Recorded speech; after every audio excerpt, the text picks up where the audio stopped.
Hey folks, welcome to New Densities podcast. I am David, joined with a very special guest today. It is the all British affair, so hopefully you can understand us. If you can't do anything about that.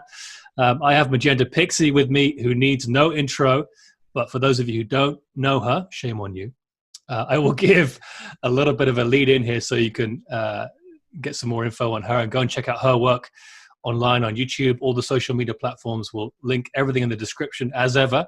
But Magenta Pixie is a channel for the higher dimensional divine intelligence known as the white-winged collective consciousness of Nine. The transmissions she receives from the Nine have reached thousands of people worldwide via the extensive collection on her YouTube channel, like I just mentioned, Magenta Pixie 2012 on YouTube. Magenta Pixie has worked with people from all over the world as an intuitive consultant and an ascension mechanics and consciousness coach. She lives in New Forest, UK, wonderful part of the UK.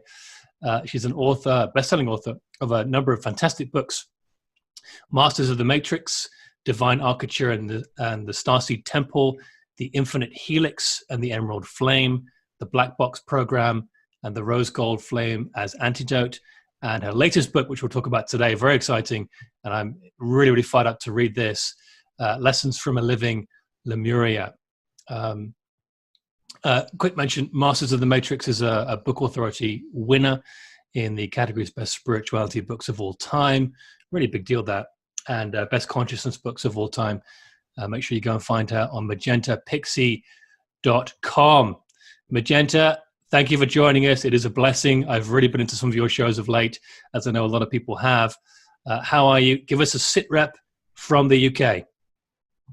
Thank you, David. Yes, I'm fine, doing okay under the circumstances. And thank you so much for asking me to join you and chat to you today. I'm honoured to be here. Pleasure. Well, look, let's jump in because we've been talking for nearly an hour offline. Yeah. And I've got some B-roll to throw into this. But tell us, as much as you want to share, a little bit of an intro as to your roots leading through to your awakening. Take us away. Okay, well, I have spoken about my awakening a lot, so I'll keep it brief so that we can move on to other subjects. But very briefly, the first thing that kind of happened with me, I was about 11 years old. My father was a hypnotherapist. He started off as a stage hypnotist because he was an actor and singer.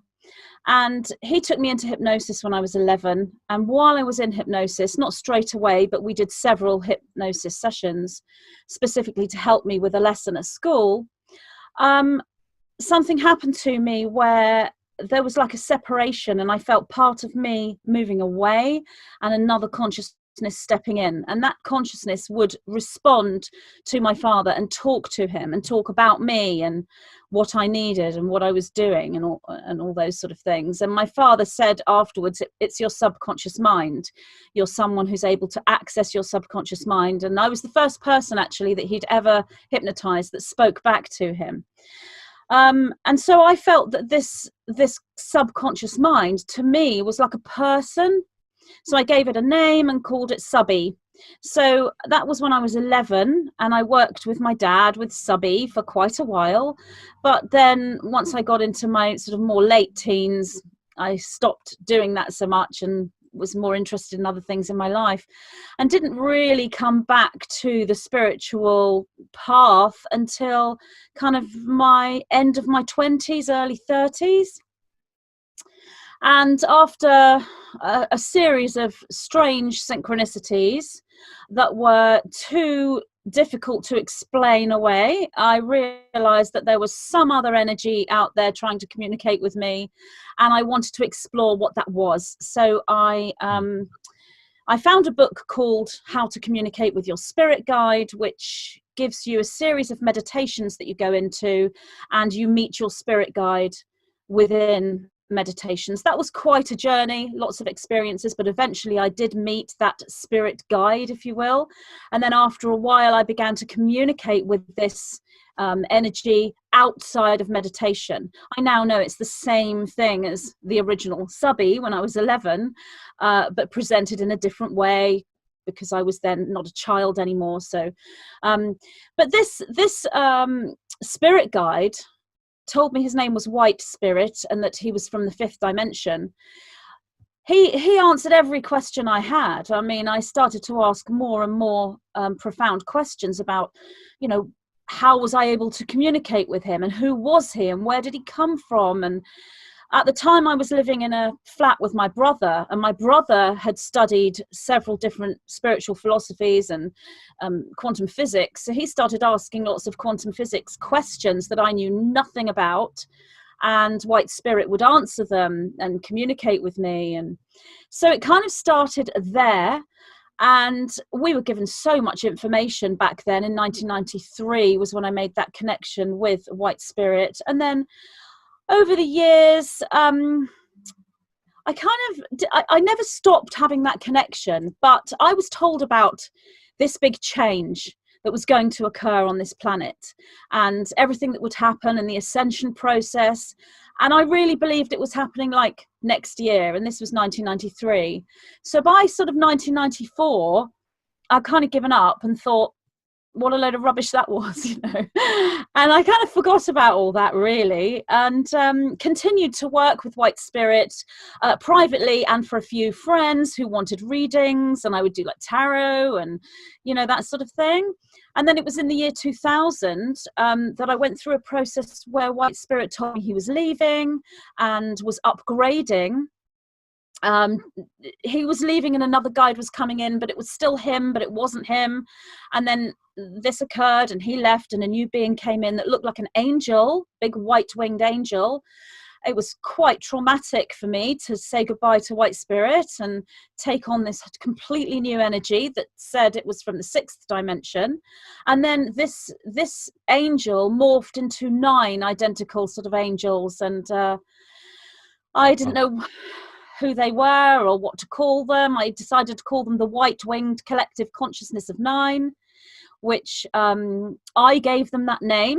They did actually tell me they had a name, a signature, but it was not something pronounceable in the English language. But they had white wings, they were a collective consciousness, and there were 9 of them, and I knew that that was all very important. So I started working with them in the year 2000. And then it was in the year 2008, 8 years later. And again, this was private work for myself. And again, a few people who wanted readings or information. And it was continuous, but I had no intention of going public with the information I got from them.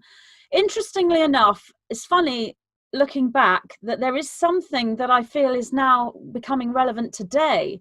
And that's only just a new realization for me. I was given 2 visions. This is in 1993 when I first started to communicate with White Spirit. I was given 2 visions that were very profound, and they weren't visions in the sense where you see everything in the room and you can see the vision at the same time. I actually was taken out of the room and was in the vision. That's all I could see with my eyes. They were so profound. I've never really had them like that since. The 2 visions were, one of me was wearing headphones, talking into some kind of radio, speaking to people all over the world, mostly in America. I didn't understand the vision at the time. I didn't own a pair of headphones, except for my record player. There was no internet. This was 1993. Why would I be speaking all over the world to people, especially in America? Why America? I thought perhaps I had some kind of ego crisis at the time to think that I would be speaking. I mean, I literally saw myself speaking to millions of people, and I came away from this vision thinking, you know, there's something wrong with me. That's not going to happen. Then I got another vision, which was kind of occurring after me speaking to people all over the world. And that vision I've never really discussed. And that vision is me in a court battle or legal battle of some kind. And I'm coming out of this courtroom, having gone through this court situation, this legal battle, and then I'm speaking into these microphones, telling people about this court battle. I've never really understood what that was, and that's never come true. Obviously, the speaking to everyone all around the world, talking with headphones on, has come true, but that vision hasn't. And now I'm starting to see for the first time where that might come in. Incredible. Yeah. Anyway, I'm going off track there. So basically, yes, in 2008, they said to me, it's time to go public. It's time for you to tell everyone that you talk to us. And I was a bit overwhelmed with that and not really sure where these people were I was supposed to speak to. And then the nine gestured to the internet, and I thought, oh, okay. And then I started to look around to see if I could find a group of people to communicate with. And after a while, I discovered YouTube, and then thought I'll start making videos and bringing the messages forward. So that was 2008, and it's kind of gone from there. Incredible stuff. You just reminded me of a sort of a thing that I had on my mum when I was probably, I think, about 7 years old, and we sat on the couch in this old farmhouse that we used to live in, a beautiful old, although they hated it because it was all grimy and dusty, but I loved it. There's tons of land all around. Anyway, I remember this vision. We sat on the couch. I looked out of the window and I said, you know what, Mum? I just don't think this is going to be around for very long. I think the world is going to come to some kind of an end. And she's a wonderful spiritual connection of mine. So she probably understood it, well, more now, but understood it back then. And I had no idea what it meant. But I had the same kind of similar feelings to what you're talking about. I just felt like there was this shift coming. And I know so many of us have felt that, and we've been called into action at different levels. But no, thank you for sharing that. Really powerful. Tell me about your mission right now. We talked about this offline, but I want to bring it into the fray because it was beautiful what you said. And I think there are some people that need to hear this and get right with what they should be doing right now, and not to sort of, you're telling people what to do by any stretch. Everyone's got to find that for themselves. But what is your message and mission just sort of right now with what's going on? Do you mean what I said to you earlier? Yeah. Yeah. So I would say my mission right now, my mission is to do whatever I can to assist this planet, to assist planet Earth, to assist humanity, raise the vibration of this planet, and manifest this golden age, ascension timeline. And with that is to bring forward messages from the nine, or the subconscious, the superconscious, whichever way you want to look at that aspect. That's the main focus of my mission, and within that there are lots of different things kind of going on, and I'm focusing on different things at different times. And at the moment I'm looking at the legal situation, because we've got new laws that have come in, or we have laws that have always been there that have just come to people's attention, or have just been updated in some way on our government website. So in the UK, we have some very draconian laws that are quite frightening, and I've had a lot of people very afraid. And I'm working with the nine about what we can do, without saying too much, because obviously it is part of a plan that we can't really talk too much about what we are going to do. But the nine say there will always be a back door. There will always be a loophole. So I'm kind of working there. What I was saying to you earlier was, you said to me, if I had a message for people, what would I say to them? And I said it would depend on the people that I was speaking to. So what I would say to people who are newly awakened to this, because I know quite a few people that have literally just woken up since the whole virus lockdown situation, and they've been researching and learning, and some of them have come very quickly into sharing that information. So they've really fast tracked through an awakening within the third dimensional situation. For those that are still on that mission and learning and sharing, I would say keep doing what you're doing and allow yourself to be led on that path. Go down that rabbit hole, if you will. But there are people that, after just a month or two of awakening at the moment, are coming to a point of not necessarily despair, but I would say resignation. They have come to a point where they've learned so much, and they're now thinking, this adversary is too big, too powerful, and we have lost. Humanity has no chance. That's where a lot of people are on that level of awakening. What I would say to them is, given the perspective you hold, you have come to the correct conclusion, given the perspective you hold, because you can't solve the problem from the level of a problem. Hmm. As Einstein said, you have to go above the level of the problem to solve the problem. What does that mean? Well, in Einstein's words, I don't really know. I don't understand mathematics or physics in the way that he did, but I know what it means for me from a spiritual, psychic, channeling, esoteric point of view, and it's to take the overview of reality and look above the third dimension. So what I would say to those people, whether you believe in what I'm doing or not, you don't have to believe in higher beings or psychic ability. Just think of me as some person who's learned to look at probabilities and the most likely scenario for Earth from a different perspective. Just look at it like that, because that's actually what it is. That's the truth. So what I would say to them is, you've come to the right conclusion from the perspective that you hold, but there is another perspective, and there is more to this story. There is more. There is an outcome beyond that that you have come to. If you're looking around feeling humanity is doomed, basically, I can understand where you're coming from. It's good that you've seen that, because you understand the adversary, you understand the polarity. But what I would say to them is, there is a whole other layer to this, and humanity is just beginning a new journey. It's not the end of something, it's actually the beginning of something. What it is the end of, and these individuals are right, there is a part of humanity that is coming to an end, and that is the adversary, the dark controllers, the cabal, whatever name you want to give them. That is what is coming to an end. And it's very difficult for those individuals to see that. To the individuals who are aware of all this, who are aware of the third dimension and the higher dimensions, I would say, wonderful.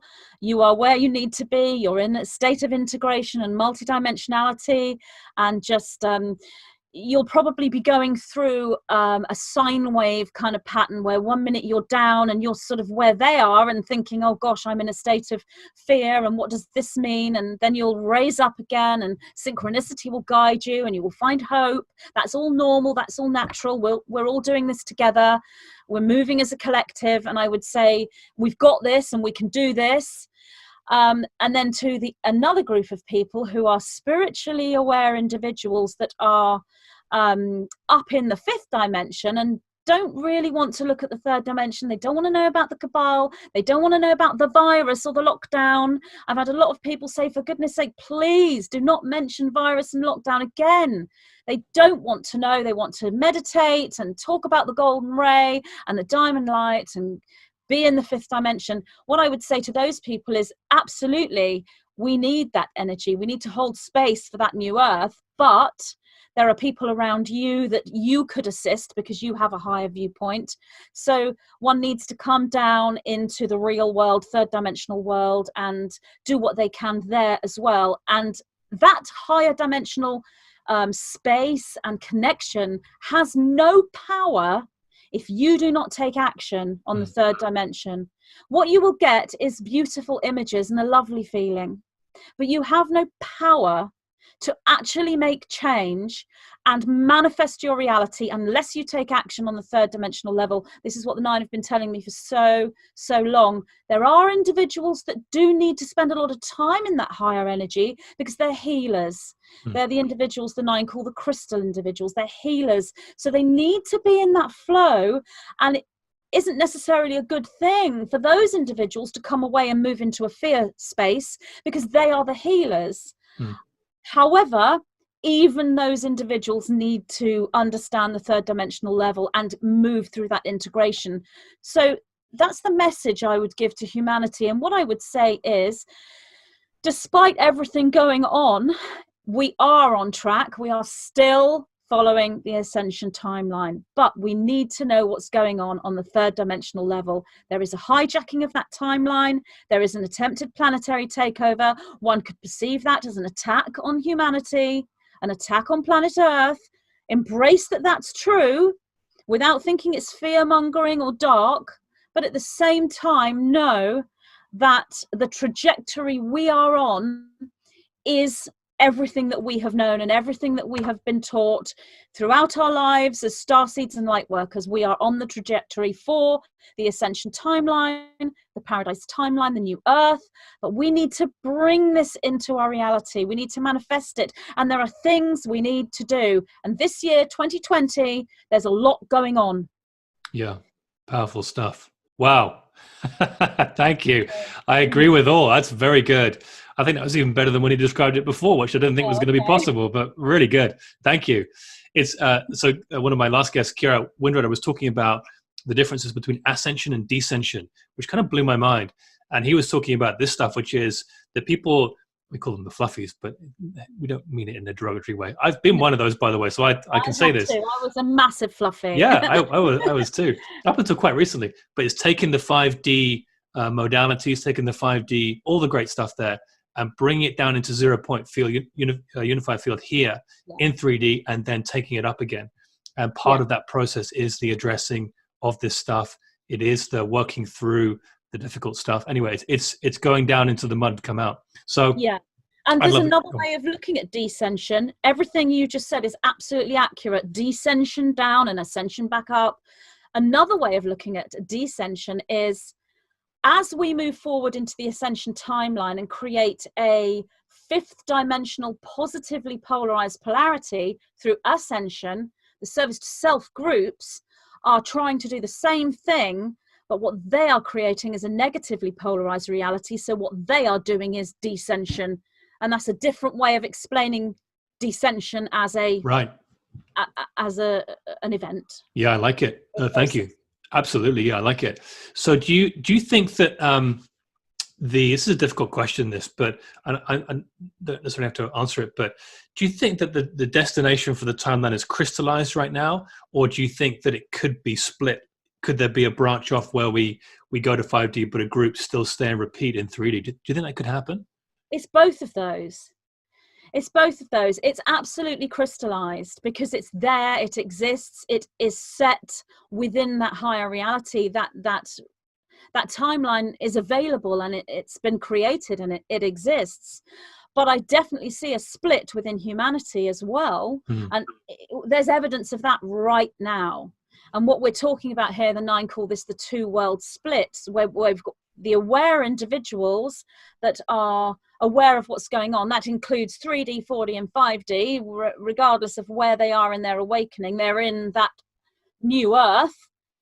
You're still ascending, even if you haven't moved up to 4 or 5D. If you're in an awareness, you're still on that path.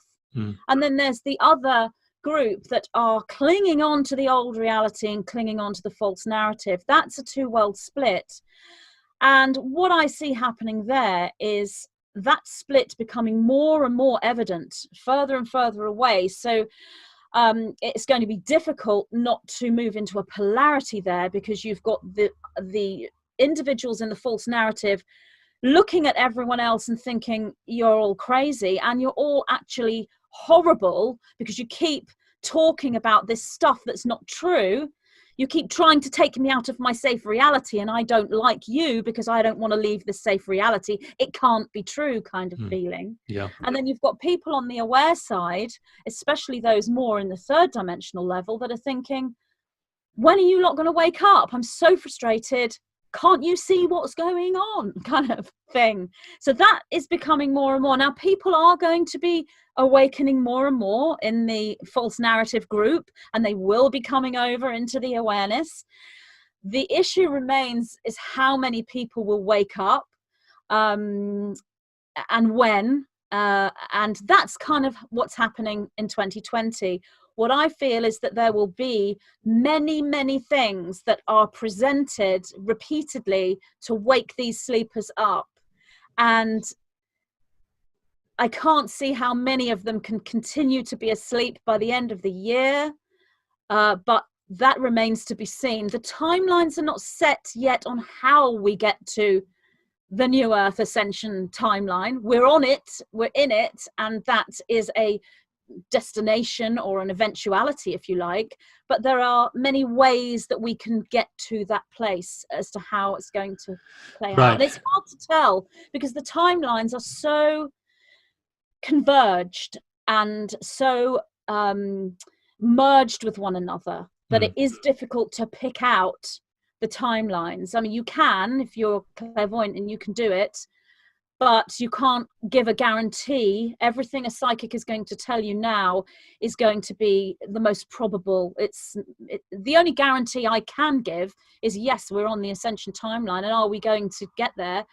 Absolutely. I've got no doubt about that. But it's, how do we get there? How long does it take, and what happens on the way? Yeah, well said. Yeah, it's kind of like the train is on the tracks and we're headed to a destination. There's multiple splits. Yes. And there's someone with the lever, which is humanity's free will, really, decisions. And, you can pull and change the tracks at sort of any time, but we get to decide that to a large degree, and of course to a whole degree, actually. But yeah, thank you, well said. Let's do that. Let's switch gears a little bit, because this is a great convo. I want to bring people attention to your new book. It's one that really stood out to me. I haven't read it yet, but I've had a number of past lives in Lemuria, as I spoke to you about, in the Atlantean sort of that channel. Tell us a little bit about how that book came into production, a little bit about it as well. Okay, I've got a copy here. So that's Lessons from Living Lemuria. That's my proof copy. That's the back. I did not know that this book was going to be about Lemuria. How this happened was, someone asked a question, as they often do on one of the social media platforms. Magenta, is there karma on eating meat, on eating animal products? So I asked the 9 and presented a response, just a few lines. This caused a bit of a flurry of polarity discussion, shall I say. So I started to engage with the individuals that were talking to me, and it was becoming really, really quite heated. In fact, I kind of had a more profound reaction on that one question than I did about anything I've ever said about Donald Trump. And that's usually the most inflaming topic, but this was more profound. And I was bombarded with questions and trying to respond to them all in real time on social media. In the end, I took all the questions, put them all into a document, and just said to the 9, let's go through them, and perhaps I'll just make a video or a small ebook or something. So I brought the 9 forward. We responded together to all of these questions, and then the whole subject of nutrition itself and what humans need to eat started to then go in another direction. And the 9 started to tell me about Lemuria and what Lemuria is, and about the humans there, and how significant it is to us now. So that ended up being the subject matter of the book. It's specifically about karma in nutrition, the Lemurian world and the Lemurian way, and a few other sort of subjects in there too. Terrific. So, well, pick up a copy, folks. I will be doing that. Like I said, I've got a list of about 21 books. It's in a long line for the Americans. But I can't wait to pick up a copy. That sounds really, really cool. I never thought they don't say Q in. Sorry to interrupt. They don't say Q in America, do they? Other than Q, as in Q. That's right. Yeah. Oh no, I didn't realize they say line. Yeah. Q is line. Car park is parkade. I could talk for 10 minutes on this stuff. Parkade. Oh, I didn't know that. That's a new one to me. Yeah, and you said rubbish at least once today with a pre-show run, and so people are like, yeah, garbage, right? And I know that a courgette is a zucchini. This is a whole nother show. We're going to get I've spent nearly 9 years trying to adapt to this, but it's all good in a fun way. It's lovely. I love it. Now, Magenta, you've very graciously agreed to do a little meditation at the end, which we'll get into in a bit. So thank you. Folks, do stick around for that. It's going to be really powerful. I know it is.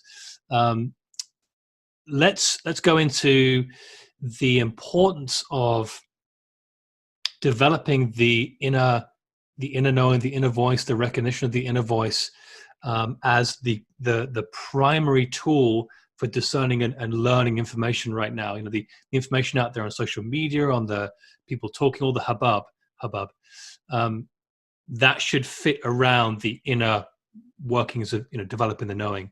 So how important is that, do you think, for people to develop that stuff? It is absolutely crucial. Unless you have a best friend or a family member that is already able to do that and you trust them 100%, and not that many people are in that situation, and even if you are in that situation, you still need to develop your own discernment and your own resonation and alignment. It's crucial, because right now there is so much fake news, so much false information, one story on mainstream, one story on another mainstream, all these different information's coming in from alternative media. Some of them complement mainstream, some of them are completely opposing, and then you've got the governments of the world saying different things. You've got different countries going through this whole experience differently with the same virus and the same numbers, and yet their governments are telling them different things. So we need to have that discernment.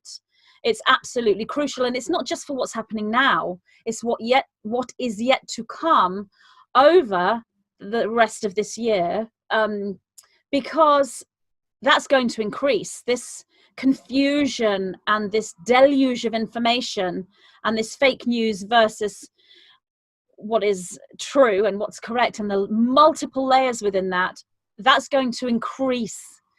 So if you haven't got your intuition sorted, your doesn't have to be intuition, your critical thinking skills and your discernment sorted by now, then you need to get cracking on that. Yeah, well said. How do people do that? Like, what's your advice for people to go and do that? How do they develop it?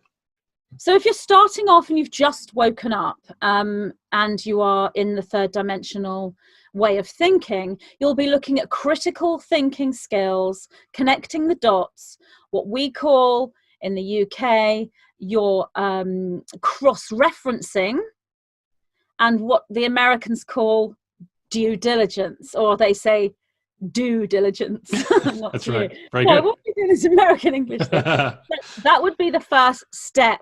Once you can connect the dots, due diligence, research, cross-referencing and working everything out, then you've got a great foundation. Other people will come in more from a spiritual angle and won't have any of those critical thinking skills, but they work with intuition. Obviously, it is better to have both. It's really good to have research skills, cross-referencing skills, and intuition. If you can have the whole shebang, you've got a really good truthometer there in your heart, in your mind, in your body, and you've got all the tools you need to discern. But on a spiritual level, it's about fine-tuning the intuition and the knowing. It's more about that on that level. And the way when I was seeing people across the world and doing one-to-one sessions with people, this was something I did a lot of work with, a lot of teaching on, and it's about feeling that resonance. A lot of people have lost touch with that feeling. They're so used to rushing around in daily life that they've lost touch with what that feeling is. It's an emotion, but it's an emotion we don't feel in everyday life because it isn't one of the normal sort of average emotions. It's a higher emotion. It's like an electrical field that you are working with, and people who are in that understanding will feel that way. So one thing I would do with people is to say, I would say to them, say I was talking to you, I would say, my name is David. And you would say, my name is David. And I would say, how does that feel to you? And you would say, well, yeah, it feels right. So when you say, my name is David, you may have a color, a white color or a balance of color. You might feel a certain balance or just a certain rightness. It's kind of like kinesiology, but working with it with yourself. And then I would say, my name is Fred. And you would say, my name is Fred. This is assuming your name isn't actually Fred, or your middle name's not Fred. We'd have to go with something that isn't true. And then you would say this that is a lie, if you see what I mean. My name is Fred. And then there's this feeling of, unbalance, the wrong color. You could see anything. I mean, that's individual. I used to see a cross when I first started to work this way with white spirit. When back in 1993, when I first worked with him, I would see a cross, and the cross would be strong I now know what the cross is after years of working with the matrix, but I didn't understand back then what it was. It didn't have any color to it. It was just like a black metal cross. Now it's got color and everything, but that was my first work with it. But if the cross was straight and balanced, that would be my resignation. If I said something like, my name is Julie, the cross would waver and be a bit sort of skew whiff and off balance. So there are many, many different things you would see. You may not see anything. It's ultimately a feeling, a knowing. So for you, my name is David. It would be like a yes feeling. I actually used to call it the yes feeling because I didn't know what resonate meant back then. So I would call it the yes feeling or the no feeling. So that's the way to work. Use your name and work with it and allow yourself to feel it. So say, my name is David, and feel what that feels like. Then my name is Fred. What does that feel like? I like to eat oranges. This particular supplement would be good for me. I need to go out for a walk today. We are going to ascend. I'm from Sirius. You can work with anything. Feel.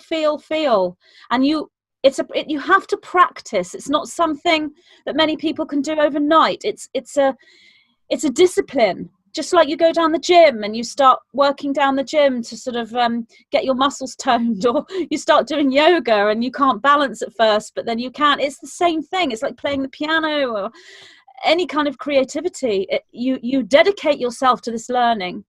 I know we don't have a huge amount of time anymore to dedicate ourselves to years and years of learning, but that's okay because the energetics at the moment are conducive with fast tracking awakening. So you have got time, you can do this, and you can use life itself and all of this fake news versus truth as part of your working with that discernment and working with that resignation. So these are the different ways you can do this, and it's very, very important. And I would say, don't lend your belief system to anything until you've worked with this. When you see something, neither believe it or disbelieve it at first. Be open-minded to it being a possibility, but it could also be fake news. Then you can do your due diligence, your cross-referencing, your resignation, work on all levels. And only when you come to absolute knowing, like I have absolute knowing, that the Ascension timeline is where we are going and it is what is going to happen for this earth. That is a knowing I have throughout my entire body, my entire energetic system. But do I know every little step of the way there? No. That's going to come in real time. And sometimes something comes up for me and I've got a good working with Resignation and a good working and a good connection with the 9, and I've got good research skills and everything. So I fine-tuned this, and still something will come up and I'm like, I'm not sure about this. It takes a while to learn whether something, but you do get to a point where you can see things quite quickly. If somebody presents something to me, I can usually see quite quickly, no, that's got some truth in it, but it's 90% rubbish, garbage, or yes, that's completely true. You just know. And I think it's a knowing that you don't have to be spiritual to have this knowing. You can see whether somebody is authentic and genuine. Having said that, lots of people get muddled up with this, and they do come up with belief systems that are not in alignment with what is actuality. That happens as well, but that's all part of our integration as a collective. Right. Yeah. The BS, the belief system. The BS is BS. Yeah. I've not heard that before. That's a good one. I just made it up. So. Oh, did you? Okay. Yeah. I get lots of that stuff.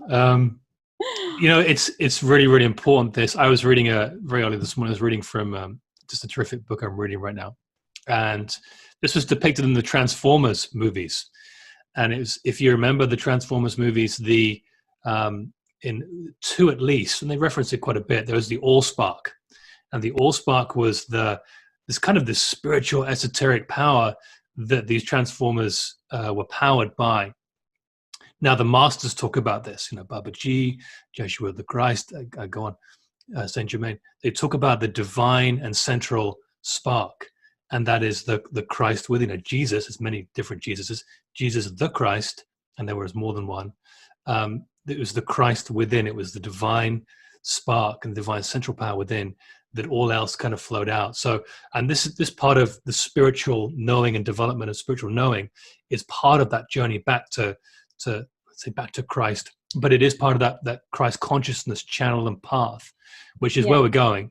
And it's very, very important. I get so many questions because I talk about this a lot. What is Christ consciousness? Like, is it about the Bible? Is it about Christianity? I'm like, well, it's God doesn't come into a religion. God is everything. And whatever religion that you are listening to this, you're very welcome. We welcome you. It's beautiful. I love all religions, except the ones that want religion. Right. And the ones that want to control man, not so much. But anyway, so it's this journey back to the central station of learning discernment spiritually. And when you get to that point, and you can speak to this, I'm sure, is you start to become, the fear starts to dissipate, because you can discern it, and you can know, and you take that power back to what's coming in. You go, yes, no, yes, no, yeah. So you discern that truth and become so powerful, and not in a combative way, but in a knowing way. And it's so important. But often you may need to feel fear for a while before you integrate it. And no matter how far you go in this work, that doesn't necessarily stop. I still come across things, as I was saying to you earlier, that cause me fear. They'll trigger some fear within me that I haven't fully dealt with on all levels. And often they're similar fears that many starseeds and light workers have, especially when it comes to control, because we are so very aligned with freedom and sovereignty through the ascension path. And sometimes you feel that fear, and that doesn't mean that you've done anything wrong or that you're failing. You're human, and you should be afraid of some of these things. We do have an adversary. You should be afraid. That doesn't mean you should stay afraid, but you understand why you have the fear, why it's there. It's telling you something. And then you work out, okay, how can I navigate this? How can I navigate this within myself and in my actual life? This particular law that's just come in, giving complete power to this state and taking all my rights away. That's frightening. How do I deal with this? How do I deal with this within? And how do I deal with this in my actual life going forward?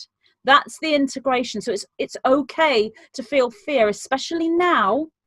The issue is if you feel fear for too long and you're locked in it, that's when it starts to become something that affects you and pull you away from your path. I personally take 24 to 48 hours to integrate something that is really fearful, and it might keep coming up in different forms, but I don't tell myself off for feeling fear. I just take note and think, right, I'm feeling fearful right now. I need to do tons of research, or I need to go and meditate, or I need to go out for a walk, or whatever it is I need to do, communicate with the nine. And sometimes I don't communicate with the nine because I'm so wrapped up in the fear, I forget about them, and they'll say, you need to come to us. We need to communicate with you. And I'm like, oh yeah. So all of this is normal. Nobody is a perfect guru in this. Yeah, well said. Really important point. Thank you. It's, I would have these wonderful sports mentors throughout my life, and my father was definitely one of them. And he would always say, you've got to learn how to lose before you really understand and appreciate winning. And that took me so long. I even just about understand it now. And this is important. Some of the ancient bridge builders used to talk about this stuff is you never eliminate fear. You just learn to live above it, having gone through it. And some of the stuff that the bridge builders used to, and you just reminded me of this, used to talk about, and I love bridges. My father would always spend time looking at a bridge. I'd be like, it's just a damn bridge. What are you talking about? But he would always see the mastery and the beauty of these structures, and some of them are incredible. Actually, some of the really old, small ones around the canals in England are amazing, amazing, amazing. And some of these bridge builders would talk about, before they go and build the bridge across the river, they go and spend time in the river, learn about it, get to know it, feel the flow, feel the tempo, feel the depth. not necessarily swimming, and folks don't go out and go jump in a river. I'm not saying this, but get to know the fear, right? There are some people that will do that. So I got to put that in there. Jump. Right. Put yourself with, right. Get a boat. Get the wings on. Get the wings on. But it's to understand the flow and the intensity and the personality of the river, and then go and build a bridge, and how different that building will be once you've done that, as opposed to just saying, that's in the way, got to get over it. And this is what you're talking about. So it's so important to go through that. And if you are, this is what I've done in my life, not enough, but if you are feeling that fear, and if you're stuck in that vibration, which we all go through, no one is immune to, get around someone, a coach, a mentor, a figure who can lift you up and make you feel, feel higher states of vibration, not ignore the fear, but just to pull you out of it if you feel really stuck in it, whether it's movies or music, whatever it is for you. But for me, it's getting around people who can, especially in sport, who would believe in you before you believe in yourself, to sort of, prophesize that result. And in that, you'll help yourself go through it. But it's really important to go through it. That's so lovely. I never thought sport could actually be a path of wisdom and teaching and spirituality. I'm not a sports person, and I've never really liked sport, but I can see now how it would be. And wow, that's amazing. Especially team sports. Was everything in life, everything you do in life has that component to it. It's just, for me, I've never seen it. I've never seen sport as that, but now I can see why it's so true. I'm very grateful it's perfect who I chose coming into this particular incarnation, because my father was, he took us to the field, and my mum sort of took us to the church, proverbially, the spiritual side. But it was those two sides that was just wonderful for me and many other people. But okay, so I'm mindful of time here, and we're going to blast through the hour.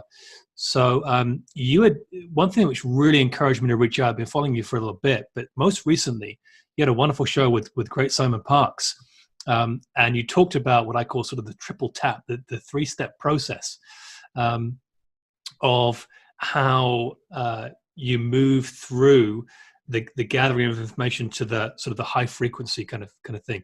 Can you go into that a little bit today and explain a little bit about what that was?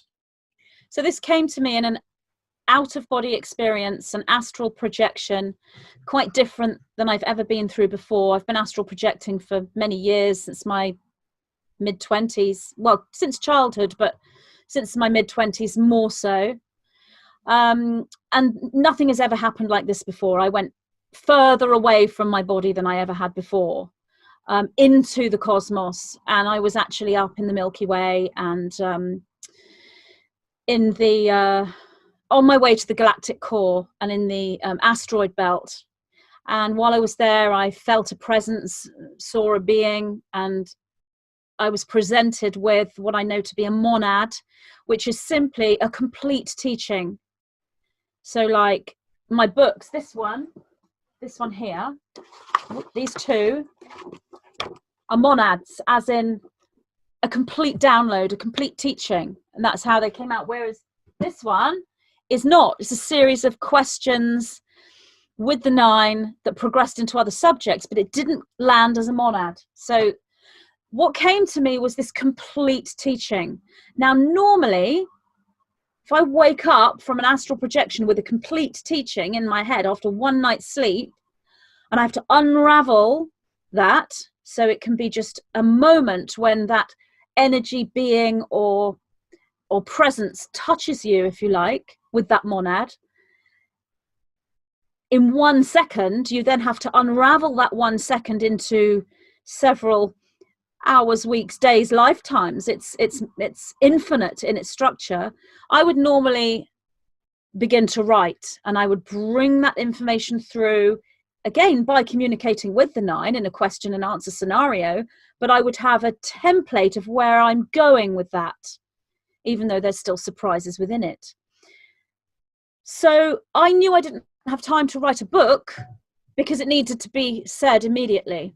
So basically what this was an awakening teaching, an ascension teaching, and 3 sections one goes through. Now, when you are newly awakened and seeing the world in a real world sense, and you don't particularly have any spiritual awareness, or I don't mean you don't have any spiritual awareness, I mean you haven't necessarily looked at life in that way, you are looking at the third dimension, you would take this in a linear step, 1, 2, 3. But if you're already spiritually aware, you don't need to do this linearly. You can go back to step 1, move to step 3, come into step 2, that you don't need to be linear. And what these steps are is, number 1, understand the adversary, as in the cabal, the Illuminati, the dark controllers, the elite, the globalists, the deep state, whatever you want to call them. Understand.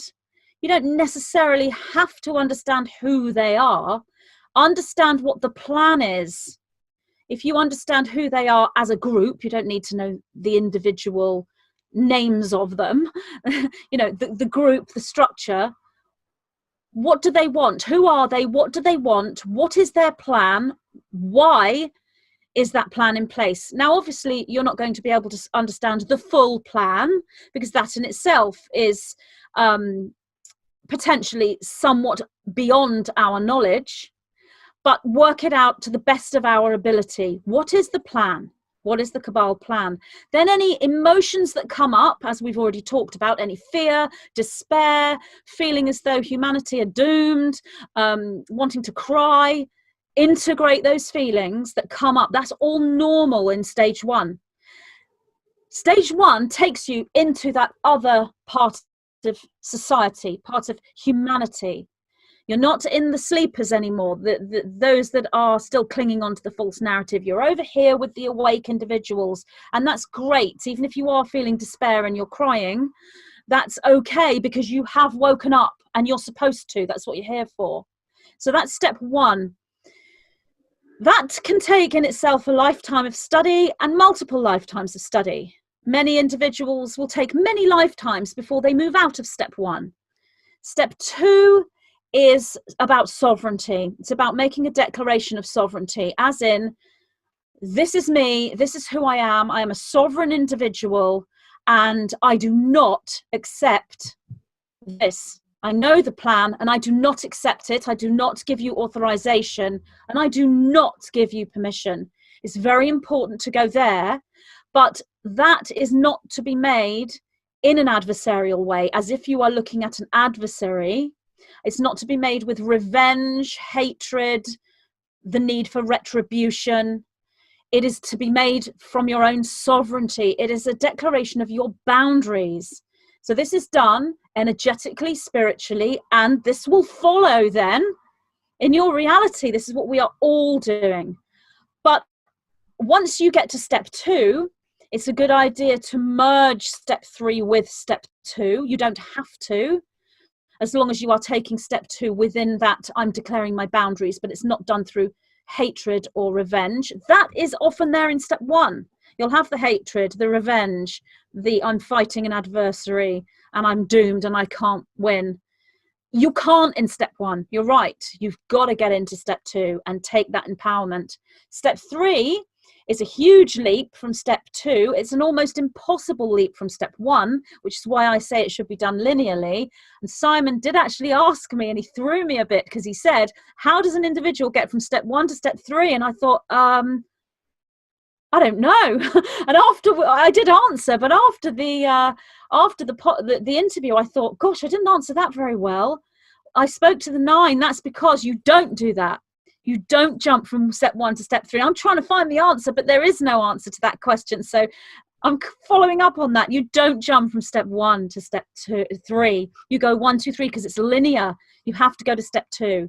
You don't need to do this if you're spiritually aware. And step 3, which many people in step 1 will think is insane and crazy and absolutely will not get it and possibly be angry about it and find it insulting. That's okay. Totally understand where you're coming from. I was there too once, you know. But those who are spiritually aware will get this. And that is to understand that we are all one. So this is about unity consciousness. Even the service to self groups, the deep state, the controllers, we are all one. And we've come in with a polarity game where we are playing the positive polarity, service to others, and they are playing the negative polarity, service to self. So we stand there and we find love for ourself. We are looking at ourself. It's the same thing as doing shadow work. It's the same thing as working with your own shadow. It's exactly the same, but you are using the service to self polarity as the opposing aspect of self. It's about unity consciousness. And the love is found through forgiveness and through gratitude. Now, in step one, we are not going to say, do you know what? I forgive these people and I'm really grateful for them. That's ridiculous. I totally agree with people who think that's insane. It is in step one. But in step three, you are looking with a completely different perspective. You are in another dimension. You are looking with a different truth and a different reality and a different paradigm and a different mindset. So I forgive you for acting in the way that you have to be that polarity for me. I'm grateful for you to show me your polarity so I know what I am not. I know that I am not you, and I needed to see you to know what I am not. So I'm grateful to you, and I'm grateful to you for awakening me by giving me these emotions and these challenges that I've needed to work with so that I could come to this place of unity. And because of that, I love you. And you have to mean it, and you have to feel it. That's when you come into the heart. That is the fifth dimension. If we don't do all three of these, we've missed part of the picture. Now, some people wrote to me after I spoke to Simon about this, and I did a video on my own channel about this as well, saying there are many more steps to ascension, Magenta. There's like 20 steps or 10 steps or 100 steps. I did actually say that in the video I did for my channel. Yes, you are right. There are multiple steps to ascension. There are infinite steps to ascension, not three. The reason why I'm given three is this is a basic template that can be taught immediately to everyone, regardless of where they are in their awakening. It is a simplified, basic three-step process from awareness, integration, into sovereignty and the declaration of one's boundaries and the denial of permission, into forgiveness, gratitude, love, the heart center, the fifth dimension, and unity consciousness. They're three different structures, three different states of consciousness, three different paradigms. And that's the process that I was given in this out-of-body experience. I love it. I love it. So good. Yeah, it's good, isn't it? Thank you. Yeah. Wonderful modality. This is now. Have you got this sort of written down anywhere? Are you going to do a series? No, not yet. I mean, I do have a lot of writing at the moment. I was working on book 5 prior to the virus and lockdown, and I've got quite a good chunk of material. But when this happened, virus and lockdown, I moved away from writing a book and came straight into, right, what can I do about this situation? I could see people needed assistance, needed to have, it's not really even about teaching or guidance or leadership. It's about connection. It's about, oh yes, that's how I feel. Magenta is actually voicing what I know inside, but I couldn't quite get to it because I was upset or whatever the reason may be. I knew I had to present and move away from that writing. It's an important part of Ascension, and I'm going to bring that out. But at the moment, my focus is moving through this situation we're in now, this attempted planetary takeover. Yeah. It's kind of, again, you remind me, it goes back to these two mantras of the soul that, all else flows from, really, which is to learn to let go while we're here, to learn to let go, and to teach each other, to help each other remember. Yes. The remembering is who we are. And it's those kind of mantras that keep sort of coming back to me right now when I'm doing all this stuff as well. I love it. I asked you because I've got a series called Shift, which is tools for light bearers during the Great Awakening. and I'd love to sort of collaborate and talk about this particular principle. Fabulous. Yeah, I think it's really good. And of course, Maybe you should come on my channel and I can ask you about that. sure. I've got so much, and again, not from a position of authority, but it's just stuff that's worked for me. I've got this whole thing called QNAT, quantum neuroassociative conditioning, which is really bringing in this unified stuff, the quantum stuff, into practical tools that people can use to maintain high vibration and get through adversity. Because I've been through quite a bit, and I've just developed these personal systems from guidance to help people with. And I haven't yet. I got so much going on with interviewing, wonderful people like yourself, which is important. I've got to sit down and just get this series knocked out because there's so much in it, and I want to share and I want to empower people to get their strength and confidence up and feel empowered. So yes, for sure, we'll do that. What was I going to ask?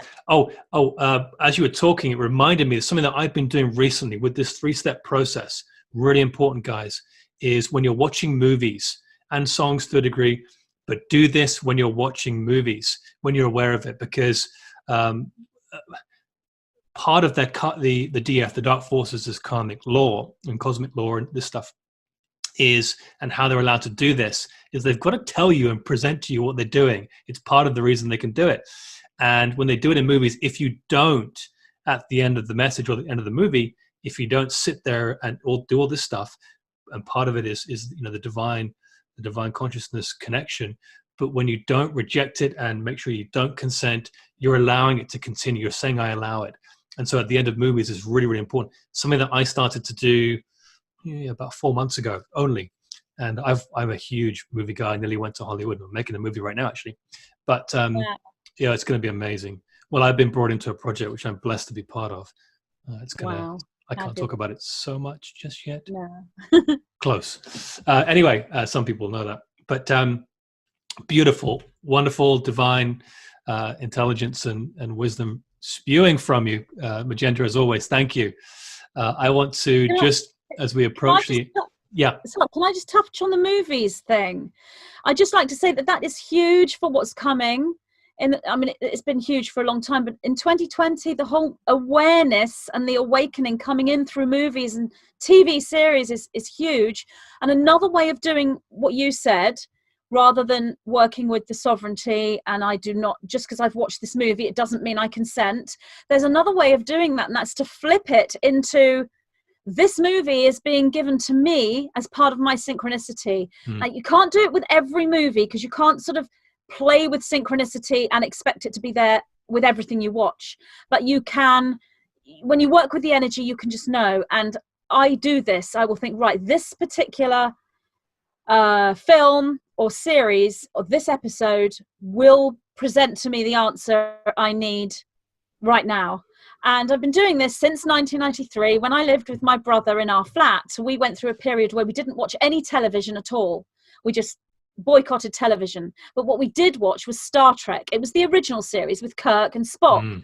And we would watch the old episodes, and we'd watch one each day. But we used it as a form of divination, as a tarot card, And every day we would sit down and think, right, we would either tell each other what we wanted from that episode, or we would be silent with it, or we'd have the same question, and we would then watch Star Trek. And I'm not kidding you, every single episode gave us the answer, because we intended for it to be so. We created Star Trek as our only television watching, so we gave it a structure, we gave it power.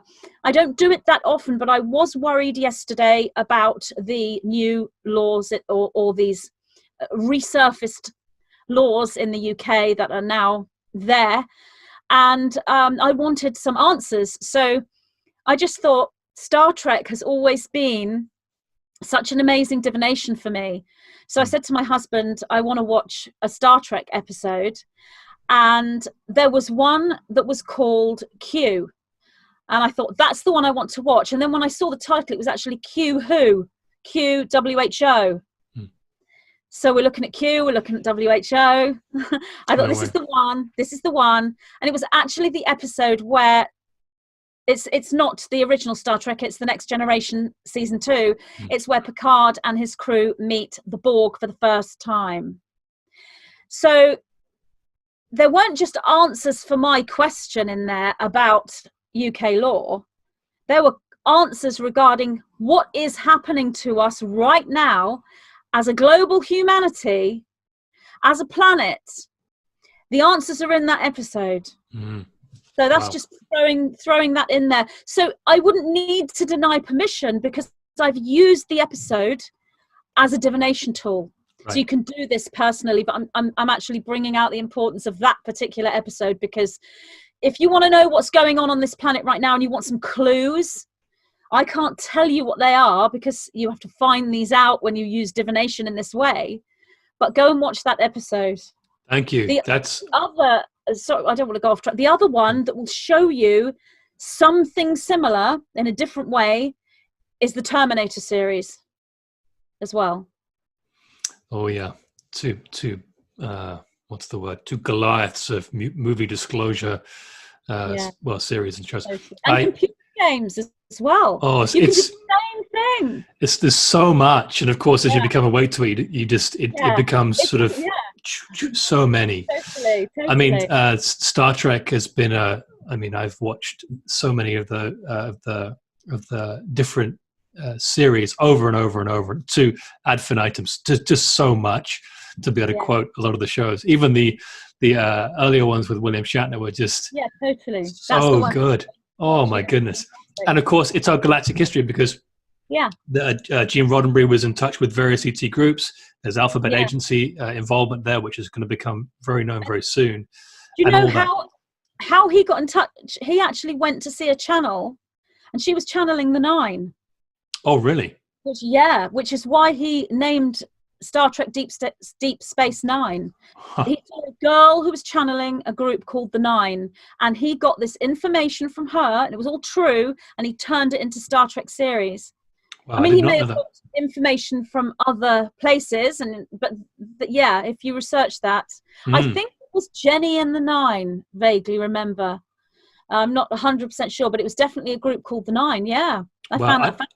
That's amazing. I love Star Trek. I've been watching it since I was a kid. Yeah, I think he was also in touch with Palladian groups as well. Okay. Because I heard that. I didn't hear that, but that's amazing. Yeah. Wow. Yeah.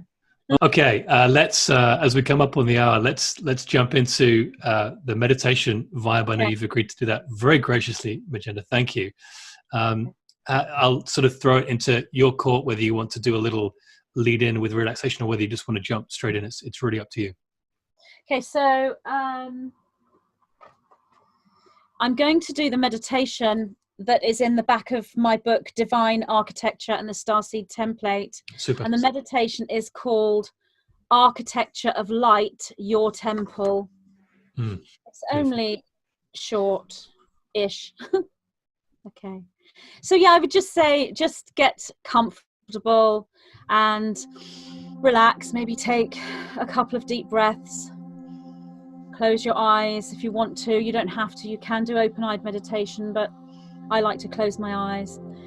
Make sure you're nice and relaxed in a nice centered feel, and then I will go into the meditation. Within your meditation, visualize, if you will, the space around you. You find that you are in a temple. Cross-legged on a red rug. Before you stands a beautiful woman with long flowing dark hair. Welcome to the Temple of Divinity, she says. It is time for you to change the hyperspace landscape around you. The Temple of Divinity is your divine template. The temple is the template.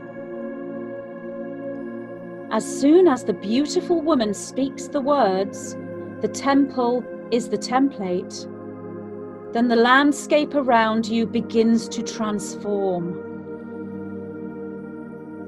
You find yourself in a space.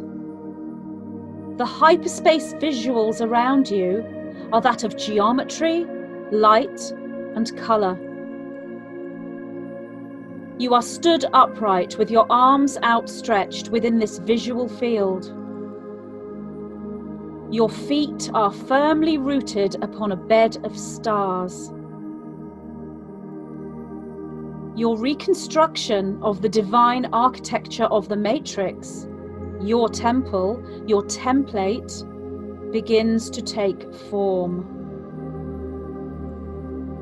From above, descending from the overworld dimensions, a vertical pillar of light moves down through your crown chakra, moving down through each chakra in turn, and down through the root chakra, continuing into the underworld dimensions. A vertical pillar of light moves upwards from the underworld dimensions, through your root chakra, moving upwards through each chakra and up through the crown chakra into the cosmos above and the overworld dimensions. The pillar of light coming down from the cosmos is a silver white light. You are aware that you are being anointed with the platinum ray and the diamond light. The pillar of light moving upwards from the root chakra is a golden white light.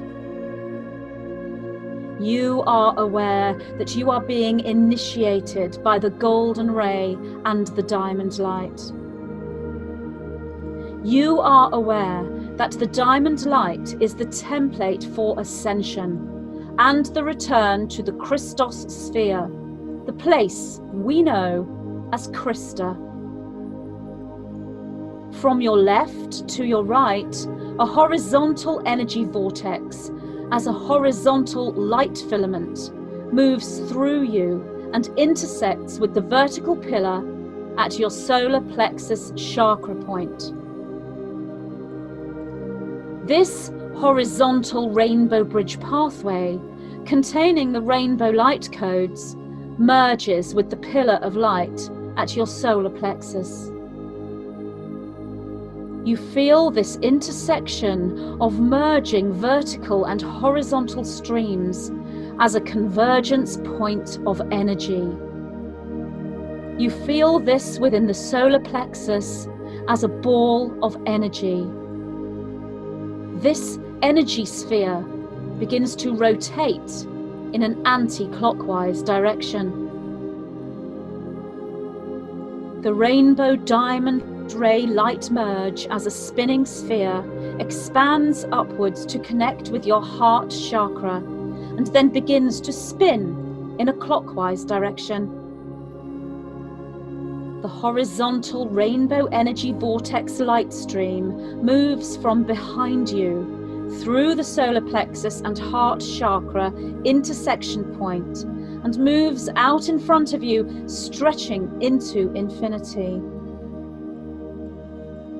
You now stand within the sacred cross as the sacred cross. Your solar plexus, heart center at the pivot point, connects this sacred cross constructed of diamond and rainbow light codes into your conscious awareness. An emerald light moves in diagonally from your left, intersecting at your solar plexus heart center convergence point, the pivot point, 0 point field. A magenta light moves in diagonally from the right, intersecting at your solar plexus heart center convergence point, the pivot point, 0 point field. That which is the white wheel, the light wheel, constructed of diamond light codes, rainbow light codes, and the transformative love light, light love streams of the emerald and magenta rays, is constructed around you as your temple of divinity. This is your Starseed template and is your personal divine architecture. The individual chakra points begin to join with the diamond light of the vertical pillar. The individual chakra points join and merge as one with the rainbow light of the horizontal pathway. The individual chakra points join and merge as one with the emerald and magenta light ray streams.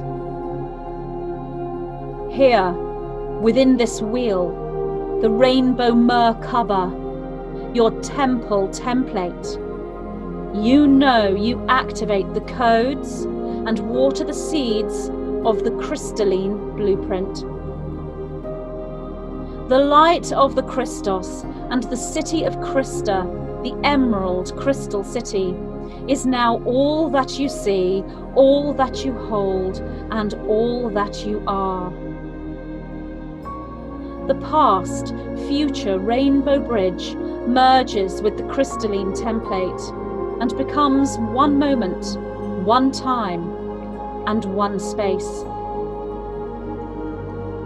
The alternate parallel quantum streams of possibility and probability within the horizontal rainbow bridge pathway, that which we also call the sideways arm of the cross, merge with the crystalline template and become one integrated whole self within the holistic grid Merkaba wheel.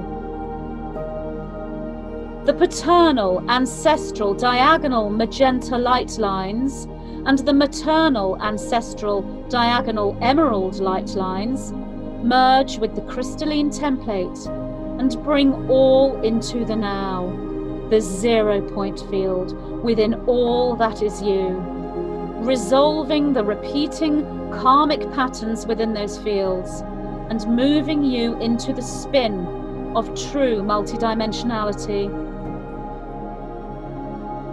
As you stand within your architecture of light, your temple of divinity in the emerald city of Christa, you also stand within the Christ light, Christ consciousness, Christos sphere.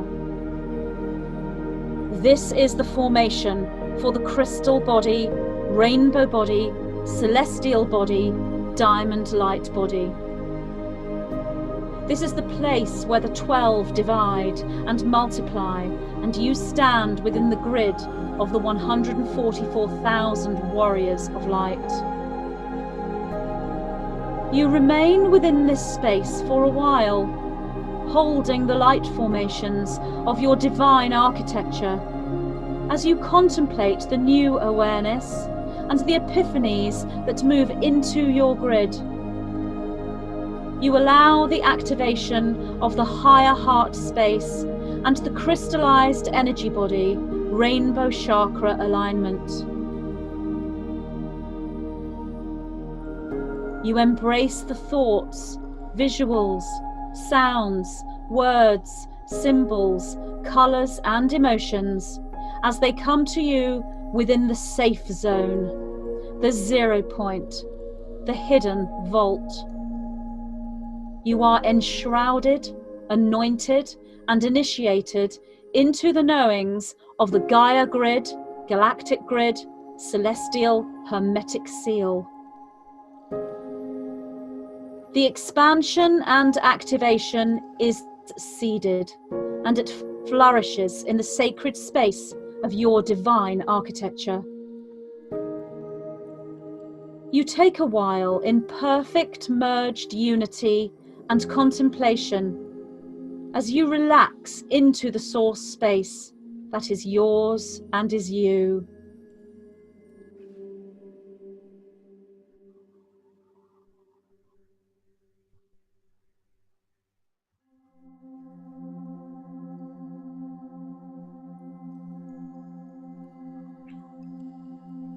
After a little while, you allow your thoughts to return to the physical plane.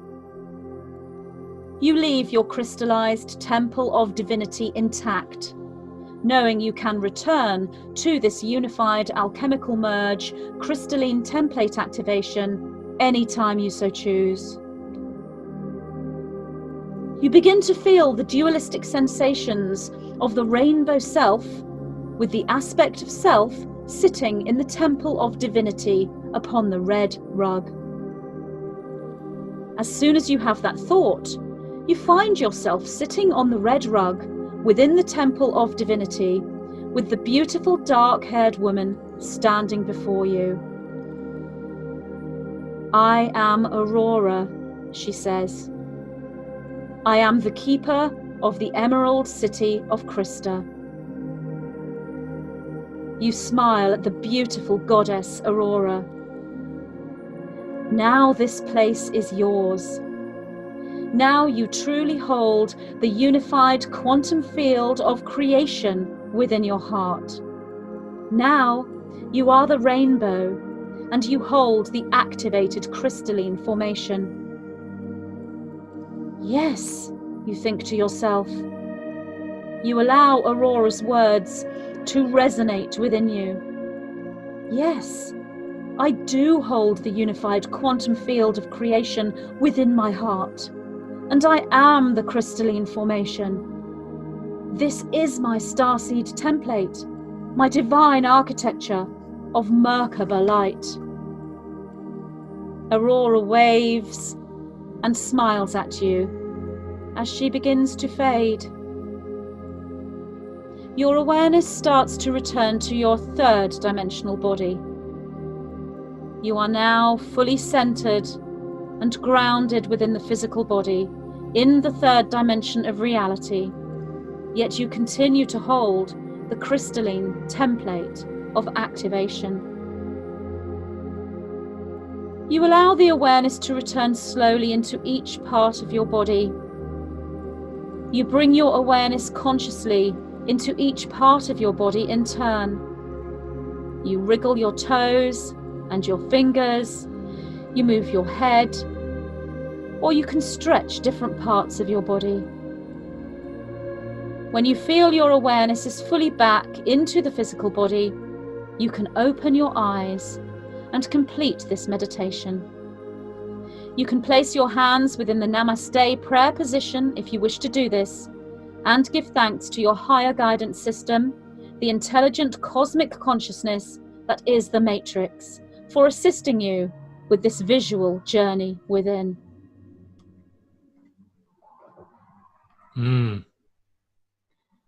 Wow, that was amazing. I was all over the place there. I was above the earth, and that was really, anyway, that's kind of scrambled my thoughts. That was great. Thank you. Well read. Very, very powerful. I don't quite know what to say. Let's get back into narration or conversation mode. Yeah, thank you for today. I know unfortunately we've got to sort of tail off here and wrap, but it's been a real education, a journey with you the last hour and a half, and I want to thank you for that. I'm sure there'll be more. It's just been blessed. So before we tail off, where can people go to find you and your wonderful work? Okay, so I have a website, www.magentapixie.com, and there is a contact form there, so you can email me. That goes through to my PA stroke webmaster stroke husband. You can also find me on social media. I'm on Facebook, and I am on Twitter, Instagram, MeWe, on Stella, and I think that's everything. Oh, and YouTube, obviously. Super. Well, folks, go and check out Magenta, please, as soon as you can. I'm sure we'll have her back on the show, and we'll be blessed if we can do a show together again in the future. But thank you for being here today, all the way from sunny, by the look of it, England, which is rare. But we are grateful for your service to humanity in all the work that you're doing, your courage, and your wonderful intuition in bringing us these great messages. And I, for one, am very grateful. I speak for a lot of people. So thank you very much. Thank you, David. Thank you for asking me. Oh, you're welcome. Just stay on the line here as we clock off. But yeah, I will. Blessings be with you, and we'll chat soon. Bye. Okay.